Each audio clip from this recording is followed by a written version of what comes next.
Mau.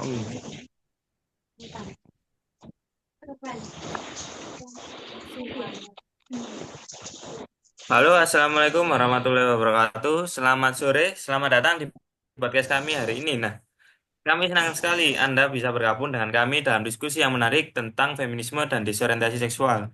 Nah, topik ini mungkin masih tabu bagi banyak orang, tetapi topik ini sangat penting untuk dipahami dan dibicarakan demi meningkatkan kesadaran dan komprehensivitas kita.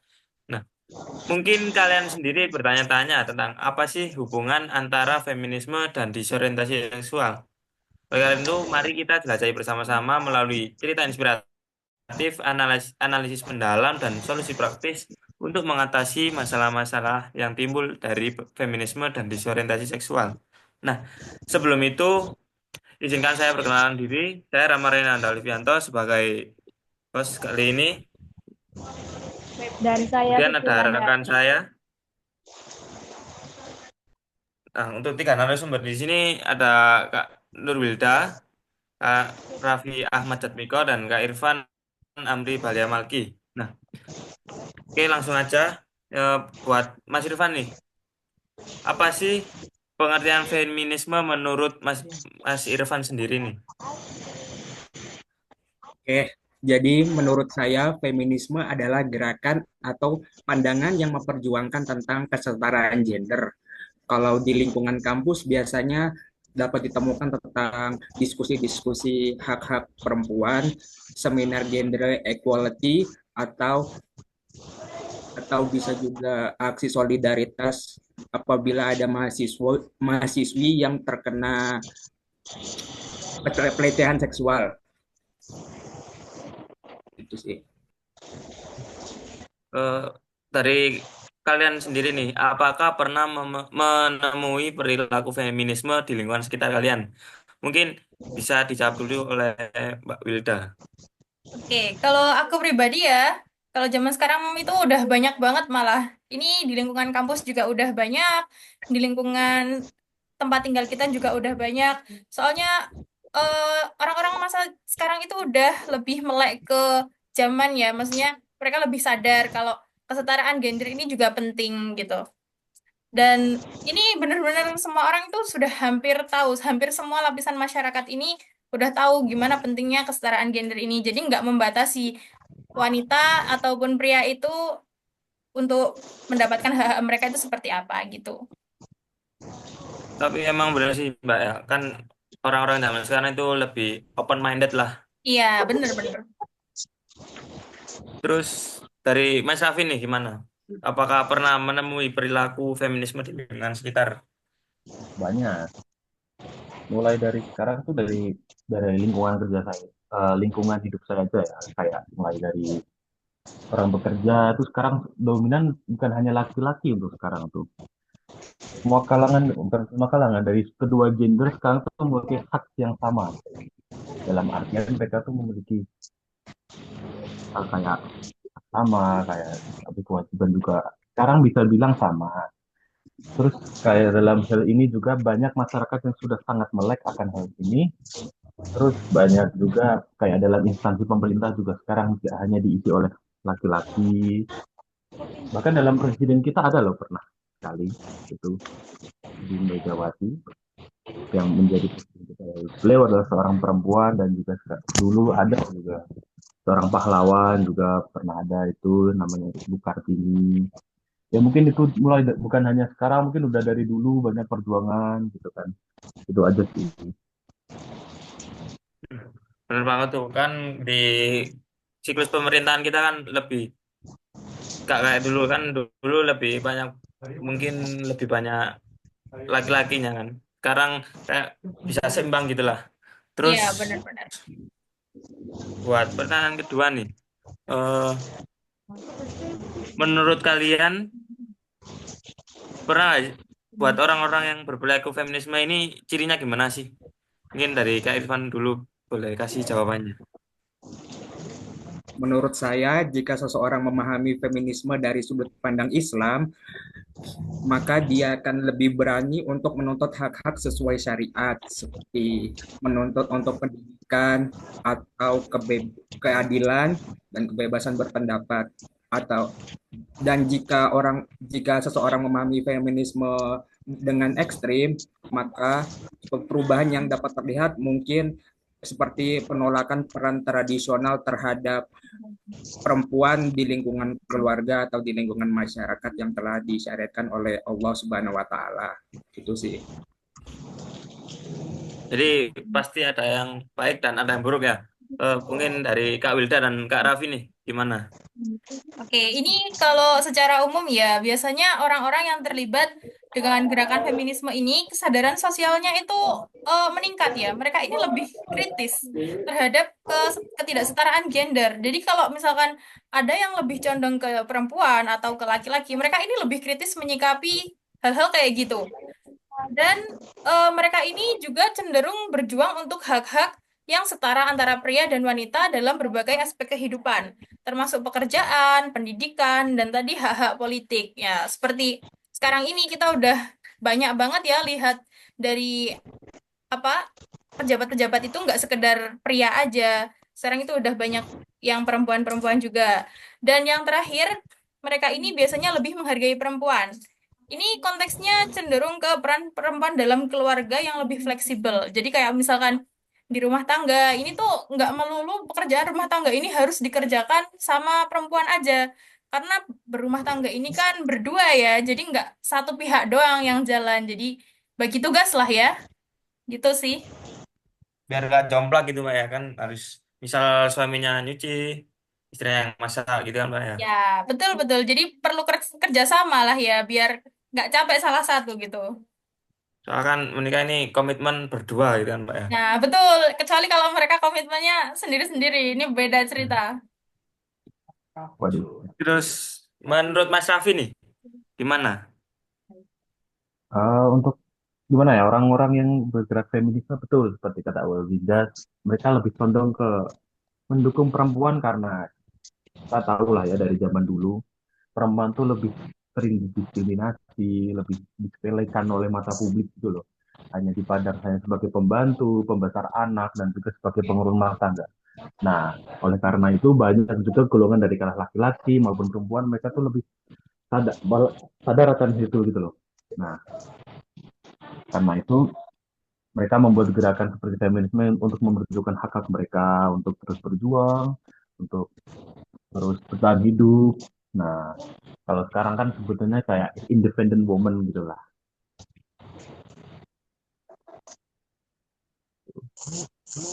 Nah, kalau misal nih dalam pandangan Islam sendiri tentang gerakan feminisme itu menurut Islam pandangan Islam itu seperti apa? Mungkin dari Kak Raffi dulu nih. Kalau dalam pandangan Islam ya, mungkin dari pandangan Islam itu mereka itu berupaya untuk memberikan kesempatan atau ya keadilan lah, keadilan yang sama, kesempatan yang sama untuk perempuan dalam berbagai bidang, mau itu sosial, politik, pendidikan, dan budaya. Nah, gerakan ini tuh bertujuan untuk memperjuangkan perlakuannya adil gitu loh, biar adil, setara, dan tidak hanya condong ke arah laki-laki yang tentu lebih mendominasi untuk sekarang. Gitu. Jadi lebih ke arah keadilan Mas ya. Ya, Menurut Mbak Wilda nih gimana pandangan Islam tentang gerakan feminisme ini? Oke, kalau menurut saya ya, Islam ini mengajarkan tentang kesetaraan antara laki-laki dan perempuan dalam banyak aspek. Ya, seperti hak untuk pendidikan, hak untuk bekerja, dan hak atas kehidupan yang adil. Nah, ini udah dicontohkan juga sama pahlawan kita nih, Bu R.A. Kartini ya, untuk memperjuangkan pendidikan. Jadi yang boleh belajar itu nggak cuman cowok-cowok aja nih, cewek-cewek juga boleh. Kalau sekarang ya. Nah, namun feminisme dalam konteks Barat yang berfokus pada pembebasan total dari peran tradisional seringkali ini bertentangan dengan ajaran-ajaran Islam.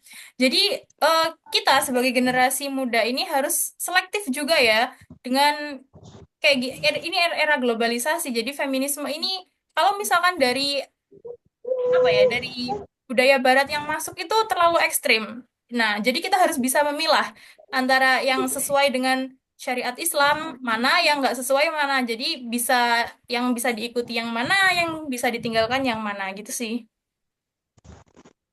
Nah, benar Keren banget. banget. Apalagi kan di sekarang kan banyak kan perempuan-perempuan yang ngambil jurusan teknik. Padahal kan notabene anak teknik itu kan biasanya isinya anak cowok-cowok gitu Iya, kan. benar-benar. Ini ya, ini kita contohnya ya, cewek-cewek yang udah berani masuk teknik ini. Jadi nggak terbatas Eh, ya, kayak misalkan teknik harus cowok, terus misalkan anak perempuan ini harus masuk yang keguruan misalkan. Jadi ya enggak ya, sekarang kalau misalkan di lingkungan universitas kita aja ini semua fakultas itu terbuka untuk semua gender, jadi nggak ada batasan ya. Benar banget tuh. Mungkin pertanyaan selanjutnya bisa ditanyakan oleh rekan saya, Mbak Suci Wulandari. Oke, tadi kan kita udah ngebahas apa sih itu feminisme dan gimana sudut pandang narasumber kita tentang feminisme dan bagaimana sih feminisme itu di lingkungan sekitar kita. Nah, buat pertanyaan selanjutnya tuh kan di samping perilaku feminisme kan eh, di mana perilaku feminisme itu kan condong ke hal yang baik, tapi kan tentunya ada condong ke hal yang buruk. Contohnya itu disorientasi seksual. Nah, gimana nih tanggapannya tentang disorientasi seksual? Mungkin bisa dijawab dari Kak Irfan terlebih dahulu.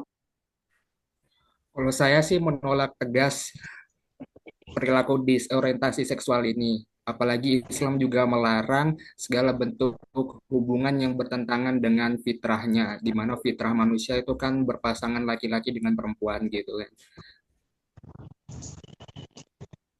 Oke, kalau tanggapan dari Kak Raffi sendiri gimana nih? Menurut saya distorasi sosial itu sudah terlalu lama, budaya lama itu. Sudah tahu kan jadi kan dari zaman Nabi Lut itu sudah ada, mereka dikutuk kan, dan sekarang mereka balik lagi tanpa paham bagaimana buruknya hal itu. Yang sekarang banyak dari tadi kata Mbak Wilda, nah mereka itu lebih cenderung ke arah budaya barat. Nah dari barat itu sudah banyak banget seperti dari golongan LGBT yang mana itu. Nah mereka lebih cenderung ke penyuka sesama jenis. Nah itu sudah melanggar sebagai kita makhluk hidup dan juga sebagai Islam itu sudah sangat melanggar itu. Sudah sangat hal yang sangat tidak dibenarkan dan sudah dilanggar, melanggar sekali itu. Itu saja. Kalau dari Kak Wilda, Oke, kalau aku pribadi juga nggak menormalisasi disorientasi seksual ini ya, dan aku juga menolak keras. Jadi misalkan ada orang-orang yang di sekitar kita itu berperilaku disorientasi seksual, aku pribadi cenderung menjaga diri ya, lebih protektif ke diri sendiri. Yaitu soalnya benar-benar menurut aku itu nggak ada manfaatnya sama sekali dan itu juga takutnya kalau misalkan kita tetap berada di sekitar dia, itu nggak menutup kemungkinan juga nanti kita terbawa arus. Jadi gimana cara kita selektif dengan pertemanan kita gitu sih.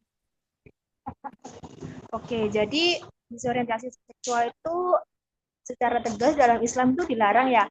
Dan itu adalah suatu hal yang menyimpang yang seharusnya nggak kita normalisasikan. Nah, ya. Kemudian untuk pertanyaan selanjutnya sih, bagaimana sih kalian menjaga diri kalian dari penyimpangan seksual ini? Mungkin dari Kak Irfan terlebih dahulu.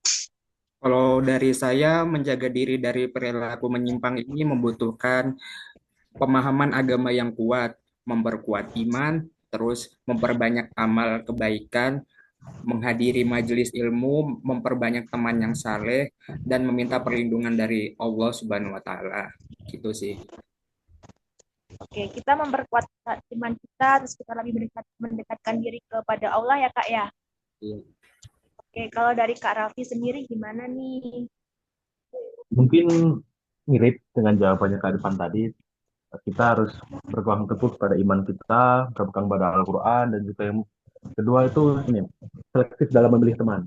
Sekarang tuh karakter orang itu masing-masing ya, tapi dalam hal ini itu lebih ke arah ke keterbelakangan mental. Mereka tuh lebih gangguan mental, tau nggak? Dalam ini juga tahu kan, orang-orang tuh terlalu open dan terkadang terlalu tertutup. Nah, kalian itu terus cara melindungi diri itu dari tadi seleksi teman, terus kita memilih teman sebagai lihat karakter mereka, keperluan mereka dalam bersosialisasi, terus bagaimana sih karakter mereka dalam masyarakat gitu loh. Itu aja. Itu tuh. Oke, berarti penting ya buat kita buat istilahnya memilah-milah gimana sih pertemanan kita, pergaulan kita, karena itu tentunya bakal eh, mengikuti apa ya, bakal berpengaruh ke diri kita ya. Betul, karena itu juga berpengaruh bagaimana kita ke depannya nanti. Oke, dari Kak Wilda gimana nih? Nah, ini kalau dari aku ya, ini penting banget buat semuanya. Ya, jelas yang pertama itu kita harus pandai-pandai menilai mana yang benar dan mana yang salah. Nah, kalau misalnya kita tahu ini salah, ya ya udah itu nggak usah diikutin, itu kita tinggalkan aja. Terus tetap teguh pada agama dan nilai-nilai moral. Nah, jadi kita udah punya agama, kita memeluk agama Islam ya. Jadi kalau itu misalkan udah menyimpang dari syariat-syariat Islam, ya itu baiknya kita tinggalkan aja. Udah, kita nggak usah apa ya, nggak usah sungkan misalkan temanku ada yang gini, di lingkunganku ada yang begini, tapi kalau misalkan itu memang salah, jadi tinggalkan aja, itu nggak usah diikutin. Terus yang terakhir itu ada memiliki kontrol diri yang baik. Ya, jadi biar kita tuh nggak terpengaruh. Jadi kalau misalkan ada di lingkungan kita tuh ada yang seperti itu karena kita sudah tahu ini baik, ini salah, terus misalkan kita udah tahu syariatnya seperti apa, nah itu penting lagi kalau kita bisa mengontrol diri. Jadi nggak cuman sekedar paham aja, tapi kita juga harus bisa menjaga diri kita dengan menerapkan ilmu-ilmu yang sudah kita miliki gitu. Keren banget nih jawaban dari Kak Wilda. Oke, Wis, kita terima kasih. langsung ke pertanyaan selanjutnya ya. Faktor penyebab disorientasi seksual apa sih yang kalian ketahui berdasarkan kasus yang kalian temui, mungkin dari teman atau dari lingkungan sekitar kalian? Bisa dijawab dulu dari Kak Irfan. Mungkin kalau saya itu dari kasus yang saya temukan kurangnya pendidikan agama, pengaruh lingkungan yang buruk karena katanya Kak Raffi tadi kan juga apa pandai memilah teman gitu dan lemahnya kontrol nafsu penting bagi kita untuk memperkuat iman dan mendukung lingkungan yang islami agar terhindar dari faktor-faktor tersebut. Oke, aku juga mau tahu pendapat dari Kak Raffi. Gimana eh, dari Kak Raffi sendiri, faktor apa aja sih yang Kak Raffi temui dari teman-teman dan lingkungan sekitar Kak Raffi dari kasus disorientasi ini? Untuk yang pertama mungkin ini ya, dari sekarang kan zaman sudah maju ya. Nah, dari gadget loh, yang pertama. Informasi itu sekarang cepat banget nyebarnya.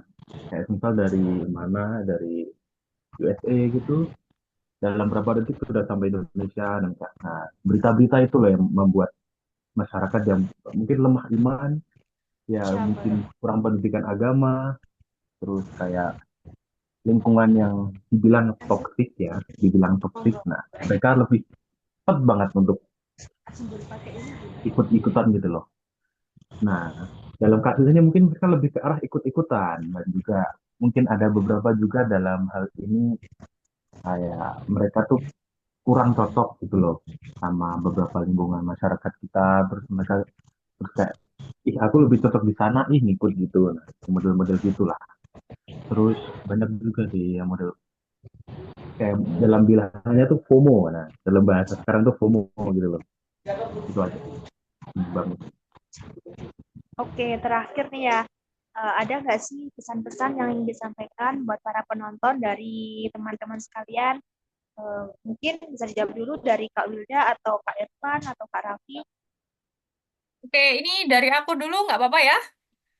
Oke, boleh. Nah, Oke, gini. Jadi go. kalau aku sendiri pesannya buat penonton ya, ini kan kita sebagai generasi emas penerus bangsa, jadi harus lebih cermat lagi dalam memilih pergaulan ya. Jangan menormalisasi budaya-budaya yang nggak baik di lingkungan kita. Jadi kita tahu arus budaya Barat yang masuk ke Indonesia ini benar-benar apa ya, benar-benar los lah istilahnya. Nah ini nggak ada filternya. Nah filter ini dari diri kita sendiri. Nah, caranya ya itu tadi, kita tahu mana yang baik yang buruk, mana yang sesuai syariat atau enggak. Nah, dari situ nanti kita akan nyaring. Nah, kita filter sendiri budaya-budaya yang baik dan enggak. Terus tetap berpegang teguh dengan agama dan menjaga nilai norma dan budaya di negeri kita. Jadi jangan sampai apa ya, perilaku kita ini ke barat-baratan. Terus karena kita terlalu mengikuti arus globalisasi yang terlalu bebas seperti itu, akhirnya luntur nilai budaya kita sendiri. Gitu sih. Kalau dari Kak Irfan, mungkin ada pesan-pesan yang ingin disampaikan. Kalau saya sih nggak ada ya, karena sudah disampaikan semua dan kayak saya juga setuju gitu. Oke, mungkin dari Kak Raffi. Mungkin hanya sedikit dorongan ya. Stay straight guys, tetap normal, tetap di jalan yang benar, jangan belok. Ngapain belok? Nggak enak. Tetap normal ya Kak ya dan jangan belok. Oke. Oke teman-teman, itu dia obrolan kita hari ini tentang feminisme dan disorientasi seksual. Ingatlah bahwa dunia ini tuh penuh warna. Setiap orang berhak menentukan jalan hidup mereka sendiri tanpa rasa takut dan malu. Feminisme bukan hanya tentang perempuan, tapi tentang hak setiap individu untuk bebas menjadi diri mereka sendiri. Dan untuk diisi orientasi seksual, itu adalah bagian dari keragaman yang harus kita hargai dan dukung. Terus membuka pikiran dan membuka hati kita, dan mari kita ciptakan dunia yang lebih inklusif dan saling mendukung.